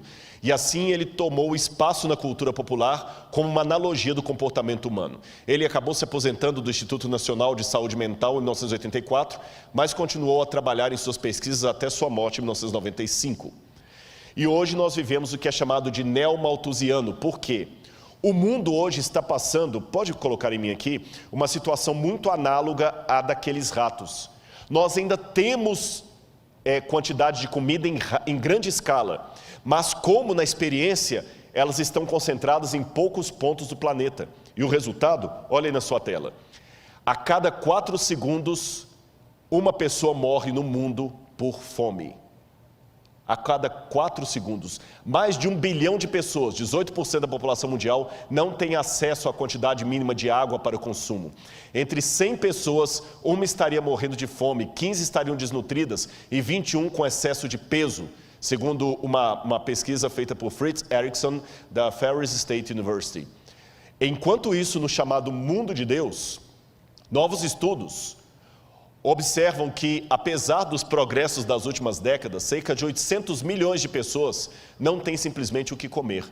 No total, seriam necessários 267 bilhões de dólares por ano para acabar com a fome no mundo, por vários anos. Se você quiser acabar com a fome de uma vez só, quiser acabar com os problemas de saneamento, saúde e outros mais, eu precisaria de 1,2 trilhão de dólares por ano para acabar com a fome e com os problemas de desigualdades. Onde eu conseguiria 1,2 trilhão de dólares no mundo? Pode continuar com a tela. Onde nós conseguiríamos tanto dinheiro? Talvez aqui esteja o ralo social humano. Segundo dados da ONU, o tráfico de drogas, não o seu combate, o tráfico de drogas movimenta 300 bilhões por ano. A prostituição é o segundo maior negócio do mundo, com cerca de 108 bilhões por ano. Volta para mim. O tráfico de drogas movimenta 300 bilhões por ano. Você pode falar, tá, mas eu não participo do tráfico de drogas. Você não participa do tráfico de drogas, mas fica enaltecendo aquele jogador que é usuário costumado de drogas e não vê problema em que seu filho consuma os discos, ou o youtuber que é usuário de drogas e fica defendendo liberação da maconha. Esse youtuber também está ajudando, está contribuindo com os 300 bilhões de dólares que é gasto só com tráfico de drogas. Não pense no tráfico de drogas só no rei do morro, que está ali, no chefe do narcotráfico. Há tráfico de drogas correndo à torta e à direita, com um monte de pessoas midiáticas que defendem isso na mídia. Filmes que olham como tudo sendo normal. Está na hora dos irmãos voltarem a ser um pouco mais conservadores. Filmes como, eu até esqueci o nome, aquele de motoristas que ficam dirigindo para cima e para baixo. Velozes e Furiosos. Isso não é filme para cristão assistir. E não sejamos hipócritas, não é entretenimento, isso mexe com você. Você gostaria de morar num condomínio que aqueles motoristas loucos daquele filme ficam passando na rua em alta velocidade? Não. Então não deixe o seu filho ficar assistindo isso e aprendendo. E os joguinhos de internet que só incentivam isso. Eu conheço pais casados que às vezes a esposa está fazendo a comida lá e ele está jogando esses joguinhos violentos, cheios de coisa. Isso não é entretenimento para cristão?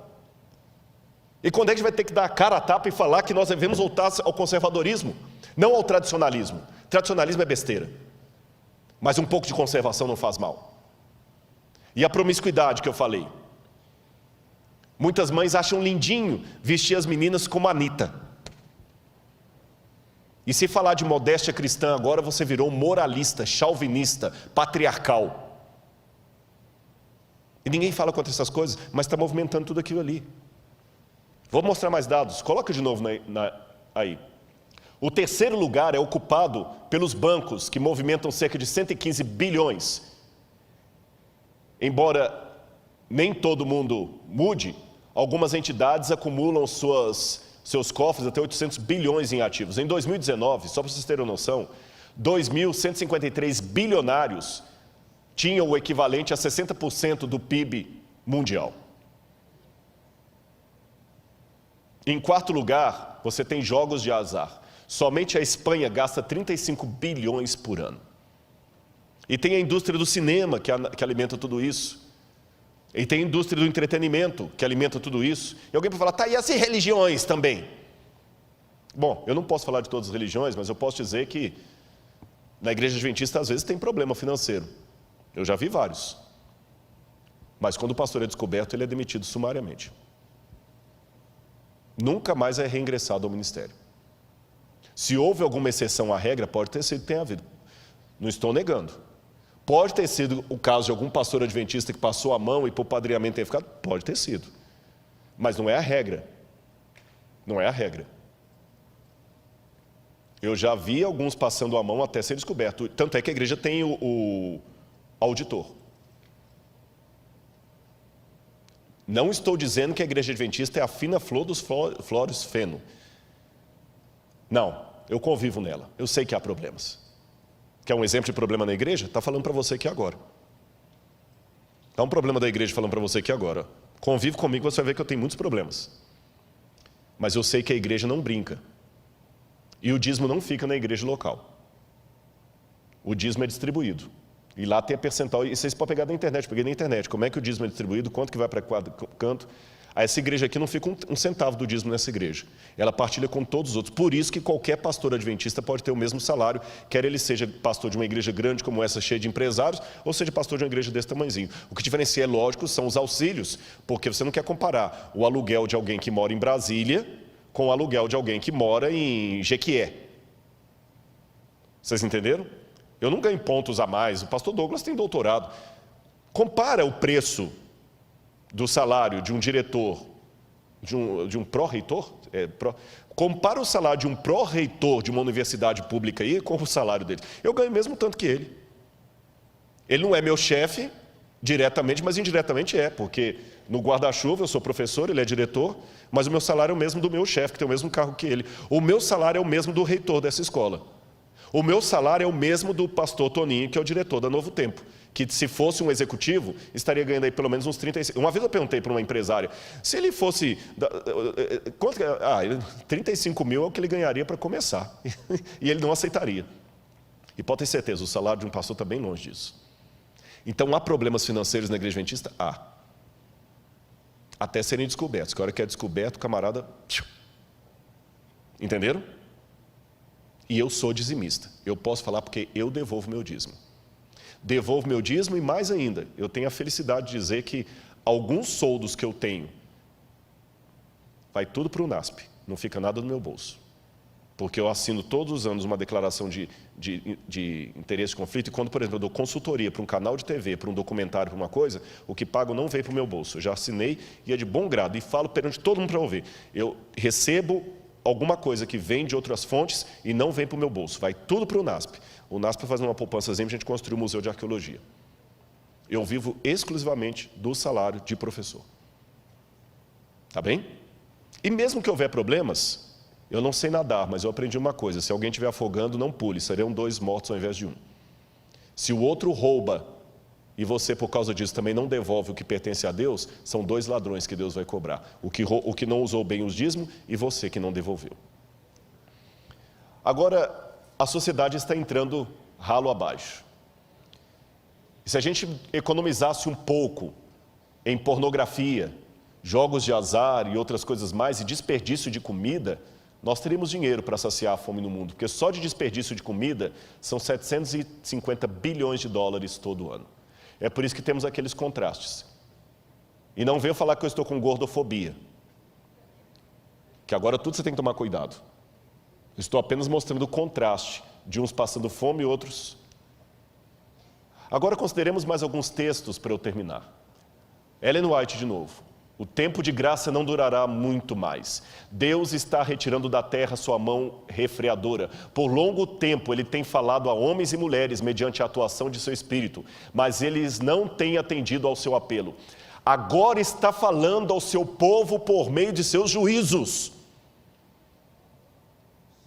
Será que o Covid já não é uma demonstração dos juízos de Deus? Por que a gente tem medo de falar isso? Por que eu acredito que o fogo que caiu em Sodoma e Gomorra é fogo de Deus? Por que eu acredito que as pragas que caíram no Egito é praga de Deus? Por que o Covid? Não fale, por quê? Rodrigo, mas você está me ofendendo, porque o meu pai morreu de Covid. Não estou. Sabe por quê? Eu dei o exemplo ontem aqui. Babilônia não veio por acidente de história. Foi Deus que mandou a Babilônia como um juízo sobre Israel. E Daniel, sendo fiel a Deus com seus companheiros, foi parar onde como escravo? Na Babilônia. Então, até que o fechamento da porta da graça aconteça, pessoas fiéis a Deus acabam sendo atingidos pelo juízo de Deus. A única diferença é o seguinte: se Deus permite que um filho e uma filha dele fiel sofra as consequências do seu juízo antes do fechamento da porta da graça, é para que aquilo sirva de testemunho para outros, da mesma maneira que Ele permite o martírio de pessoas que morrem por sua fé. Então, se o seu pai, se a sua mãe é uma pessoa fiel a Deus, e Deus não impediu que ele morresse de Covid, leia da seguinte maneira: Deus não impediu que o seu pai morresse de Covid, como também não impediu que o apóstolo Paulo morresse degolado, mesmo sendo tão fiel a Deus. Deus permitiu que o seu pai morresse por causa desse vírus que veio da China, como permitiu que Daniel fosse para a Babilônia. Mas o fato de Daniel sofrer o revés da Babilônia não significa que a Babilônia não era um juízo de Deus sobre o seu povo. Entendeu minha comparação? Ficou esclarecido? Será que o Covid não é mais um dos juízos que Deus está permitindo para nos acordar? Vamos continuar aqui. Olha as pragas do fim. Depois você vai ler em sua casa Apocalipse 16, vai falar das pragas. Mas o que me chama a atenção são duas coisas. Em primeiro lugar, Apocalipse 11, verso 18, fala que é chegado o tempo para destruíres os que destroem a terra. Há 2000 anos Deus falou que o ser humano ia chegar a uma situação de poder destruir a terra. E quando ele vai falar das pragas, Deus coloca as pragas numa linguagem muito interessante. Ele fala que os rios se tornarão como sangue de morto. Como é sangue de morto? É vermelho? Sangue de morto é escuro, é fétido, é quase coagulado. Como estão os rios? Como é que está o Tietê? Como é que está o Pinheiros? Deus falou que o sol ia esquentar sobre o povo. A camada de ozônio agora, efeito estufa. Deus falou que iam vir pestes perniciosas. Olha aí o tanto de doença. Mas, olha o que Ellen White escreveu. As pragas podem ser o megafone de Deus, lembrando de C.S. Lewis. Ela diz, as pragas de Deus já estão caindo sobre a terra, arrebatando os edifícios suntuosos como um sopro do fogo de Deus. Esses juízos não farão que os cristãos professos caiam em si. Deus permite que sobrevenham para que o mundo se acautele e os pecadores temam e tremam diante dele. Um pouquinho das taças da ira de Deus já tem permissão para cair na terra. E o mar é afetado e os elementos da atmosfera. As causas dessas condições incomuns estão sendo investigadas, mas inutilmente. Deus não tem impedido que os poderes das trevas levem avante sua nefanda obra de poluir o ar, uma das fontes da vida e nutrição com um miasma fatal. Não somente é afetada a vida vegetal, mas o homem sofre de epidemias. Estas coisas são o resultado de gotas das taças da ira de Deus que estão, presente do indicativo ativo, sendo borrifadas sobre a terra e constituem apenas débeis representações do que ocorrerá no futuro. Interessante que Ellen White escreveu isso em 1891, mas o primeiro livro para falar sobre poluição no mundo só foi publicado na década de 1930 por Rachel Carson, chamado Silent Spring, Primavera Silenciosa. Somente em 1930 foi publicado o primeiro livro do mundo falando de poluição. E Rachel Carson foi ridicularizada pelos cientistas da época. Só que 70 anos antes de Rachel Carson, Ellen White usava pela primeira vez a palavra poluição na natureza. Deixe-me esclarecer uma coisa aqui sobre as pragas. Preste atenção. As pragas de Apocalipse 16 possuem uma assinatura que só Deus pode dar. Mas elas não retiram a coautoria do diabo e do homem, porque as pragas saem do santuário. Apocalipse 16 está dividido em duas partes. A primeira, segunda, terceira e quarta praga são sofrimentos durante o tempo de angústia. A quinta, a sexta e a sétima envolvem os livramentos do povo de Deus. Também gostaria de esclarecer que essas pragas, pelo menos as primeiras delas, são literais ou pelo menos são da mesma natureza histórica das pragas do Egito. E essas pragas cairão sem mistura de misericórdia depois que a porta da graça se fechar. Mas antes que a porta da graça se feche, Deus já está permitindo que algumas gotas dessas pragas caiam ainda mescladas de misericórdia, para ver se eu e você nos acordamos. E todo mundo pergunta, até quando vamos usar máscara? E eu pergunto, até quando vamos ser teimosos no pecado para ficar nesse mundo? E como Satanás prepara o terreno? De muitas maneiras, alienação, cria alienação, glutonaria, intemperança, que as pessoas não conseguem raciocinar direito, síndromes psíquicas, excesso de informação e pouco conhecimento, síndrome do pensamento acelerado, que falou Augusto Cury, causas, distúrbio psíquico, excesso de informações, paranoia do consumo da estética, consumismo excessivo, incentivo ao consumismo, Não comemos para nos alimentar, não nos vestimos para nos cobrir. Temos mais do que precisamos e ainda assim estamos famintos, sedentos, ignorantes. Geração rebelde sem causa. Cria uma geração que torna os pais, líderes e mais velhos reféns dos caprichos de uma juventude que não está mais acostumada com frustrações. O medo de ofender não deve ofuscar o dever de falar a verdade. Cria um Jesus apaixonado. Músicas gospel que estão transformando Jesus num adolescente apaixonado. Jesus vive fazendo declarações de amor e implorando a nossa aceitação. Ele não demanda nada, pelo contrário, ele promete tudo se aceitarmos o seu pedido de namoro. Jesus agora é um bobo apaixonado, não mais um Deus querendo nos salvar. Visões unilaterais de Cristo. Não basta dizer coisas bonitinhas sobre Jesus, precisamos acentuar quem ele era, o que ele ensinou. Usam tons agressivos apenas com a tradição da igreja, mas macio com o secularismo, que também é um erro. Vivemos numa troca da ética pela estética. Jesus curou pessoas e perdoou pecados, mas ele também pegou o chicote e mostrou a sua ira no templo. Ficar mostrando só o Jesus bonzinho sem o Jesus do chicote não adianta. Sabe, uma igreja às vezes que torna pessoas muito apáticas, legalistas ou apenas emocionalistas. Crise externa, crise interna. Para a sabedoria humana, tudo isto agora parece impossível, mas ao ser retirado dos homens o Espírito de Deus, o qual tem o poder de reprimi-los, e ao ficarem eles sob o governo de Satanás, que odeia os preceitos divinos, hão de acontecer coisas estranhas. Quando o tremor e o amor de Deus são removidos, o coração pode se tornar muito cruel. E eu termino apenas colocando para vocês um pensamento aqui de Sigmund Freud, o pai da psicanálise. Freud dizia o seguinte, que o ser humano só é diferente por causa das convenções sociais. Freud dizia, derrube as necessidades de sobrevivência e sexo e afeto, nem sempre afeto é sexo, e o ser humano se tornará completamente um animal, porque a única coisa que nós temos de nosso é o eros e o thanatos, necessidade de afeto e sobrevivência. Trocando em miúdos, o que Freud quis dizer? Quando você vê uma pessoa toda elegante comendo como um lord inglês, é porque tem comida suficiente para todos. Por isso que ele come bem, mas o outro esfomeado come de qualquer jeito.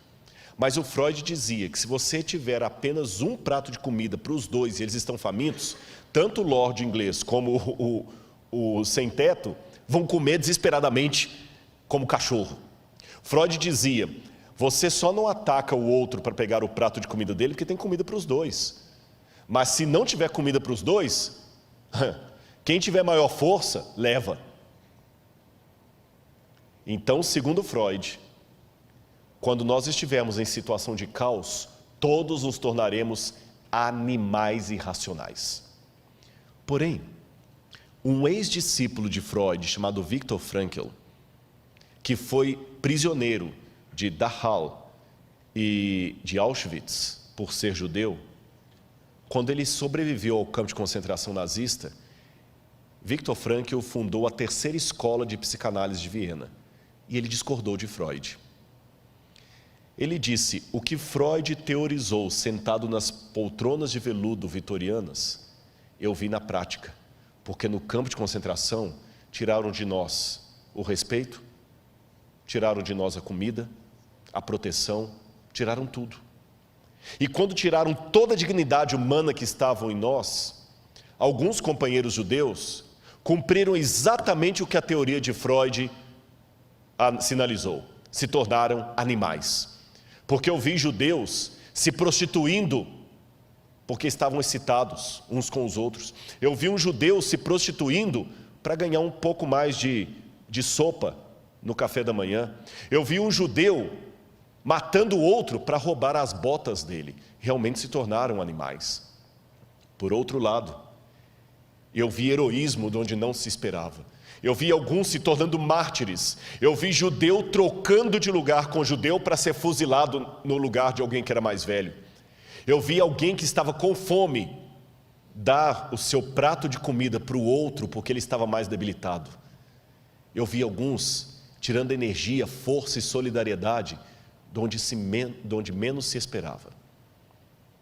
Então, o que eu concluo, discordando de Freud, dizia Viktor Frankl, é que diferente do que ele teorizou, na hora da crise, é que as máscaras caem. Aí que o verdadeiro caráter vem à tona. Na hora da crise, alguns se transformam em porcos, mas outros se transformam em santos. Quando o fechamento da porta da graça ocorrer, ou até um pouco antes, porque eu acho que o Espírito Santo não vai sair da terra assim de maneira estanque, ele vai começar a sair aos poucos. Que o mundo estiver completamente enlouquecido, louco, varrido. Eles não vão estar tão unidos assim, porque o Apocalipse fala que os 10 chifres vão se unir com a mulher, mas vão odiar a mulher. Então o Irã vai continuar odiando os Estados Unidos, a China vai continuar odiando a França e assim por diante. Os de esquerda vão continuar odiando os de direita, os ateus vão continuar sendo ateus. Mas assim como todos obrigatoriamente se uniram em torno do Covid, eles vão se unir em torno do anticristo, nem que seja provisoriamente. E quando, como diz o catecismo, como disse Billy Graham, como disse o Didarré, como disse Ellen White, quando o diabo fizer parecer que Cristo veio, meu Pai, que Deus nos proteja da loucura coletiva desse mundo. Porque muitos se transformarão em porcos, mas outros se tornarão santos. Qual dos dois papéis você desempenhará? Fique ao lado de Jesus. Eu quero convidar o dueto para cantar a música final. E durante a música eu vou pedir para eles colocarem o QR Code. Se você sentir no seu coração o desejo de estudar mais a Bíblia, conhecer mais isto, entre em contato através do QR Code, aceite esse apelo, aceite a Jesus, materialize isso através do QR Code. Mas Rodrigo, peraí, eu sei que você ficou até agora, o tempo está estourado, mas você só falou de desgraça, tragédia, onde é que está o bem de tudo isso? Quando a gente está com quem você ama, você não tem medo.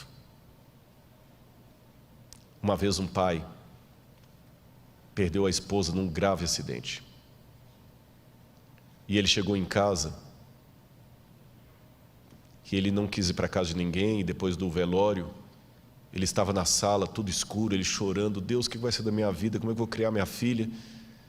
Daqui a pouquinho, ele só viu um chorinho, papai, vem cá, papai está aqui. E os passinhos vindo no corredor assim, com medo, estou com medo, vem cá, papai está aqui. Estou com medo, papai está aqui. Ela foi para o colo dele, e ela falou assim, papai, a mamãe não vai voltar, né? Não. Eu estou com tanto medo, papai. Eu tenho medo do escuro. Sim, mas papai está aqui. O senhor está aqui. Nem precisa acender a luz. Eu estou com saudade da mamãe. Eu estou com medo do escuro. Mas eu sei que o senhor está aqui em casa. Então eu vou dormir tranquila. Eu vou contar para você uma coisa. Quando ele colocou a filhinha de volta na cama, ele virou para Deus e fez a mesma oração. Pai, estou com medo, está escuro, eu não posso ver o seu rosto, mas eu sei que o Senhor está aqui. E é essa oração que depois da música eu vou querer fazer com você. Eu estou com medo. Estou com medo. Não pense que é fácil falar as coisas que eu tenho falado aqui. Eu tenho medo de um monte de coisa. Tenho medo da lacração. Tenho medo de não entenderem. Tenho medo de perder quem eu amo. E para piorar, eu não consigo ver o rosto de Deus. Mas Ele fala ao meu coração, filho, eu estou com você. Ele fala através das pessoas que vêm me dar testemunho. Rodrigo, obrigado, sua mensagem serviu para mim. Então, eu posso virar para Ele e falar, Senhor, está escuro nesse mundo, eu não posso ver o Teu rosto, e estou com medo, mas eu sei que o Senhor está comigo. Se for preciso, eu vou enfrentar o tempo de angústia. E quero ter você comigo. Confia em Deus. Confia em Deus.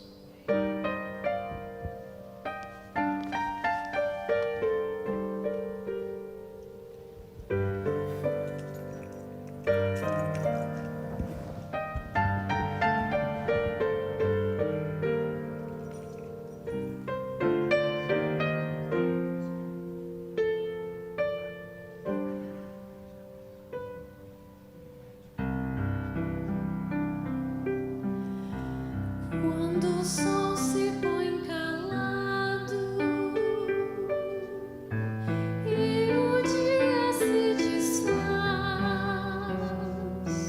posso então sentir a brisa e o frio que a noite traz. No silêncio escuro, o medo do que eu não consigo enxergar, dos perigos que me cercam e me assustam sem parar. Mas eu não temerei a noite, nem a mais profunda escuridão. Eu enfrentarei as trevas, pois sozinho nunca estarei. O meu Deus me guarda na noite, Ele sabe onde eu devo andar. Não preciso ver o caminho, basta em sua mão segurar.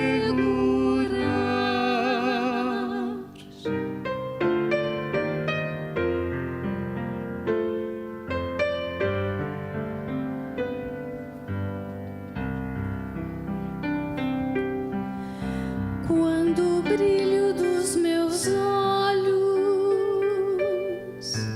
vai perdendo a sua luz, quando perco a esperança e me esqueço de Jesus, tudo que me resta é angústia. Novamente em trevas estou. Eu me sinto tão sozinho. É que a noite em mim chegou. Mas eu não temerei a noite, nem a mais profunda escuridão. Eu enfrentarei as trevas, pois sozinho nunca estarei.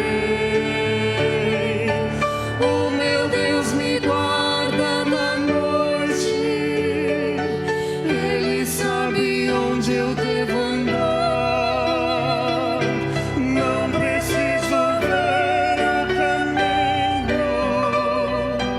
basta em sua mão segurar.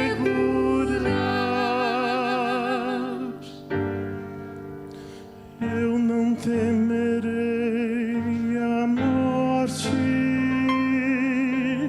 eu não fugirei da dor.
Passa em sua mão,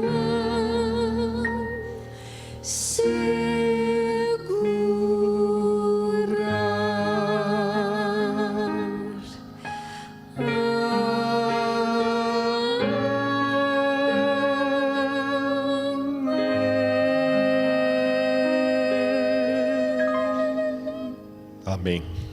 Eu vi muitas coisas estranhas aqui essa noite. Eu cometi um erro de homilética terrível aqui.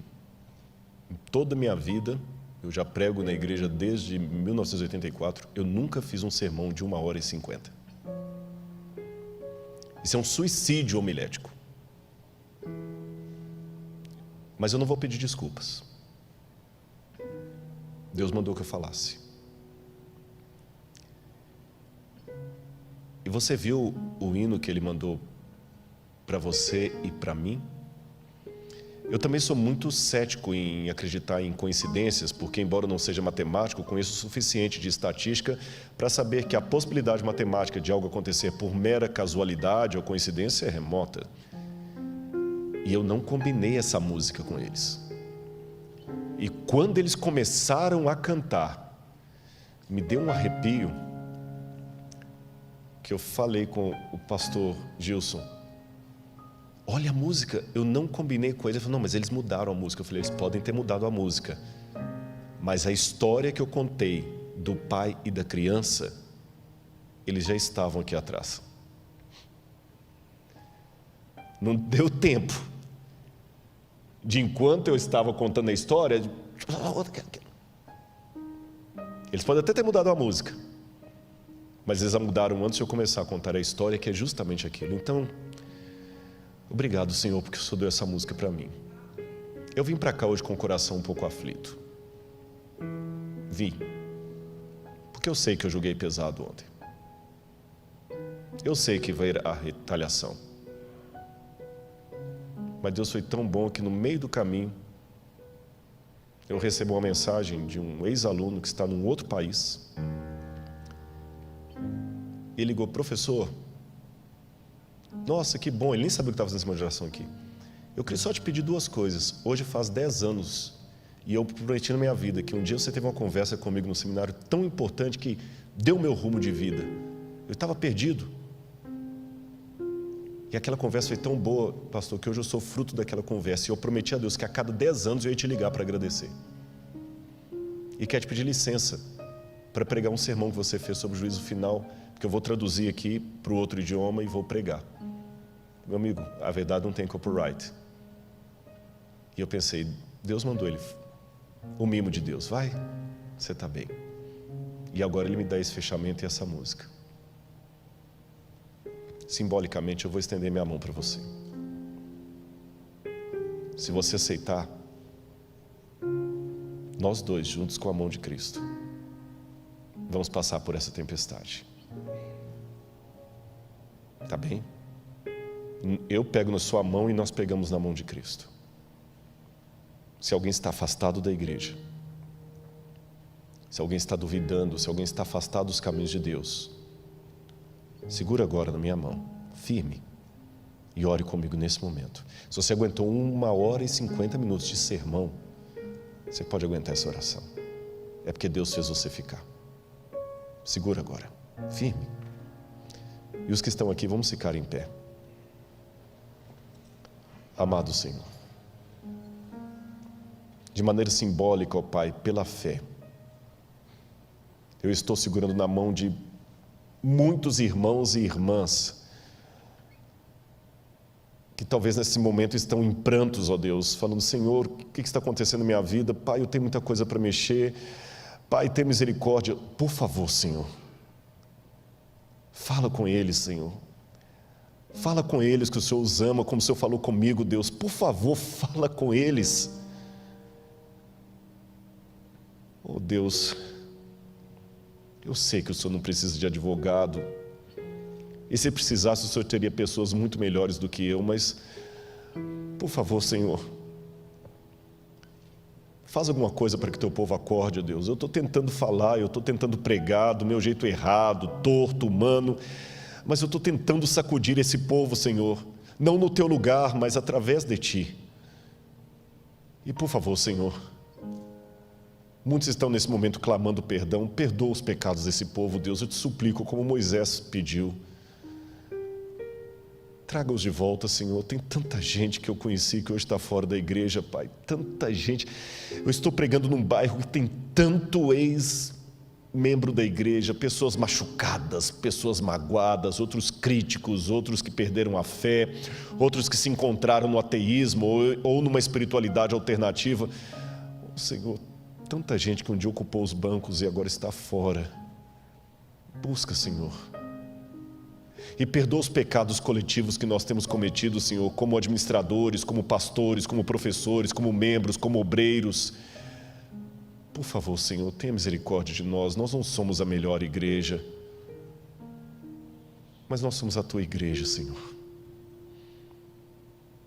Eu sei que o Senhor teria planos melhores se usasse anjos, mas o Senhor escolheu usar a gente. Perdão, Senhor, se eu preguei mais tempo do que devia, mas se o Senhor os manteve ali no ar é porque o Senhor tinha um propósito. Cuida dos teus filhos e cuida de mim também. Porque está escuro, estamos com medo, não vemos o teu rosto, mas sabemos que o Senhor está conosco, então isso vai acalmar o nosso temor e nós vamos dormir em paz. Manda um anjo, Senhor, agora, carinhar o rosto de cada um que está em oração comigo. Que ele sinta a brisa do Espírito, como se fosse a mão de um anjo carinhando o rosto dele, dizendo: você é amado de Deus. Em nome de Jesus. Amém. Amanhã eu estarei aqui pela manhã, terminando essa semana com o tema A ira de Deus, a ira do Cordeiro. Eu gostaria que você participasse conosco ainda de maneira virtual. E um pedido também do pastor da igreja. A igreja está com uma meta de atingir 100 mil inscritos no canal da igreja, que é uma coisa do bem, e falta poucos milhares. Eu acho que com tantos que estão nos assistindo aqui, 6 mil já resolve. Na verdade, vamos ter muito mais do que isso. Se inscreva no canal, você terá bons alimentos espirituais para a sua vida e sua alma. Que Deus o abençoe.